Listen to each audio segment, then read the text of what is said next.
সারলাম, এখানে সারলাম। কিরে ভাই, সারাদিন ধরে গেম খেলছিস? গেম খেলে তো কিছু করতে পারি না, বয়স কত হলো হ্যাঁ? সে সারাদিন তো গেমই খেলে যাচ্ছে, আর কোনো তো কাজ বাজ নেই। হ্যাঁ, মাথা খারাপ করিস না তো। চুপচাপ গেম খেলতে দে, ঠিক আছে? তো মাথা খারাপ করিস না দয়া করে।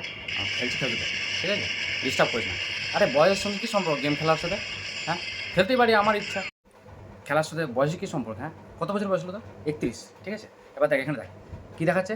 লুডো খেলতে গিয়ে হ্যাঁ প্রেম প্রীতি হয়ে বিয়ে হয়ে গেল। কত বছর বয়স? 25-26 বছর বয়সে বিয়ে হয়ে যাচ্ছে। হ্যাঁ, আর তুই এতক্ষণ তো বসে বসে ফালতু গেম খেলে যাচ্ছিস। একটা বিয়ে হচ্ছে না গেম খেলে? কী হচ্ছে? গেম খেলে লাভ তো কোনো কিছু হচ্ছে না। আরে হোক না 25 বছর বয়সে, আমার টেনশন নেই। আমার 30-31 যদি কী হয়েছে দেখ, এই দেখ, এই দেখ, এই দেখ ভালো করে দেখে নে। এখানে কী দিয়েছে যে 35 বছরের বৃদ্ধ বিয়ে করেছে 18 বছর 19 বছরের তরুণী। তা আমার এখনও বাকি আছে, কোনো ব্যাপার না। ওই বয়সে কি বিয়ে করবো, কী আছে? তাড়াহুড়ো নেই, আমার কোনো টেনশন নেই। হলে এখন হবে বা কদিন পর হবে, চাপ নিয়ে লাভ নেই। মাথা মাথা খারাপ করিস না, গেম খেলছি, গেম খেলতে দে, ঠিক আছে? ব্যাস, আর ডিস্টার্ব করিস না দয়া করে। যা যা যা, নিজের কাজ কর, কাজ দেখ যা।